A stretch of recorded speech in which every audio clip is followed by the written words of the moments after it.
the Attorney General made of South Dakota, that he would kill me or put a bullet in my head. That was his words. If I returned to South Dakota, I decided I better not go. And so I went underground, and I've been underground for 5 months, and I was arrested on Saturday of last week. Are you scared for your life? Oh, I'm scared. I'm apprehensive about going back to South Dakota. I do fear for my life there. But the atmosphere that has developed out here in San Francisco certainly is one which I was really surprised when I first surfaced and submitted to arrest out here. One moment, correction. Did you submit to arrest, or were you arrested that they got to know the news? You didn't submit to yourself, is that? Oh, no. I submitted peacefully to arrest. But it's not that you went and said, here I am. Oh, no. You were underground. Yes, I was underground, and one morning I woke up and there was about 20 to 30 FBI agents around the house, and I decided to peacefully give up. Did they harm you? No, they didn't. There was no unnecessary force used. They used a little force. Were you armed? No.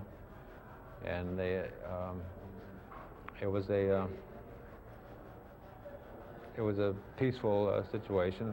But the thing that I was worried about was that I would end up being shot and killed during the arrest, but it didn't happen. And as I went on to say earlier, is that I was really surprised of the attitude that is found here in San Francisco, and the attitude of the law enforcement officials here in California. There's more sensitivity displayed here in. It is a more liberal place. Yes, very liberal.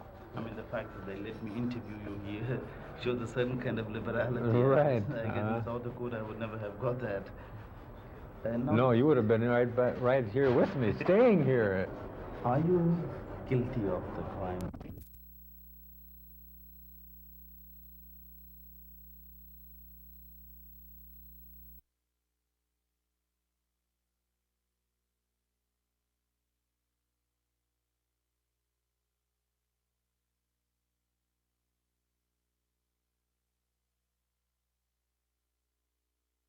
Kind of liberality. Right. I guess in South Dakota I would never have got that. No, you would have been right here with me, staying here. Are you guilty of the crimes that are you are accused of, being accused of by the United States government? Well, I'm guilty of only one thing, and I'm proud to say that that is that I'm an Indian, and in this country, being born an Indian, particularly in South Dakota and those areas, it's damn near looked upon as a crime to be born Indian, and the injustices that are handed out in the courts in South Dakota prove that.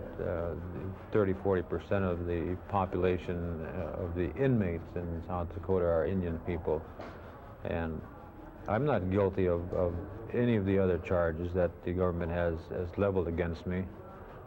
What exactly were your intentions and the intentions of your co-fighters in sort of occupying Wounded Knee, Alcatraz, in Washington? What did you want to achieve with all this? Well, first of all, it came during a time when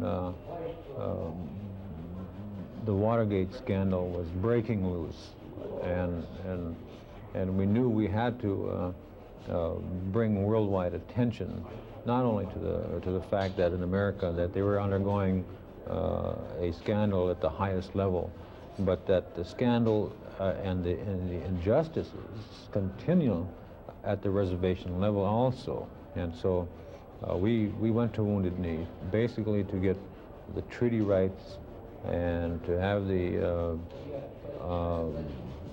Bureau of Indian Affairs removed from Interior, and to have the 1934 Indian Reorganization Act amended.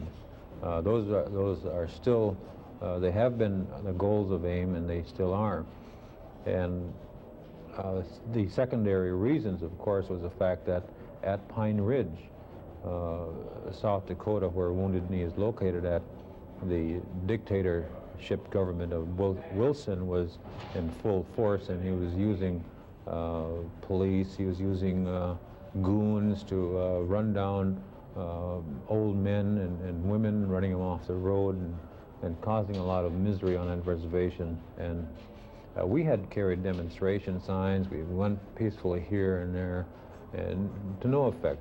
And finally, in a last desperate attempt to bring about corrective change, we decided that we would have to bring that hoop, which Black Elk spoke about when he saw the massacre at Wounded Knee. He said that the hoop was broken, and Fool's Crow said that we must bring the hoop back together, and we decided to go to Wounded Knee. I guess so, right? In a society like this, you have to make a lot of noise to be heard. Is that right? You certainly have to do that, and I'm only sorry that that's the only way that Indian people get attention, is by making dramatic efforts. And you know, they don't listen to us when we go to Washington and hand carry requests to them and recommendations, and they just file them away. And so you have to take very drastic action in this society. Mr. Banks, the Indians are not united among themselves. Is that right? The Navajos want their own way of life, the Hopis their own way of life, the Cherokees and the Sioux.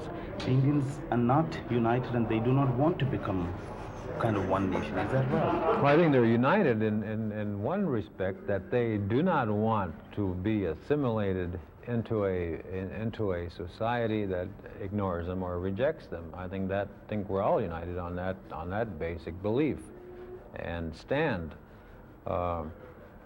It's true that the Navajos want to maintain their way of life, and that every right should be guaranteed them to allow that to happen. And the same way with the Ojibwas, same way with the Sioux, same way with every nationality. No matter if you're living on a distant reservation in New Mexico or Minnesota, then you know that right should be guaranteed them. And it is. We're born. I cannot make there's an Indian saying that you cannot make a raccoon out of a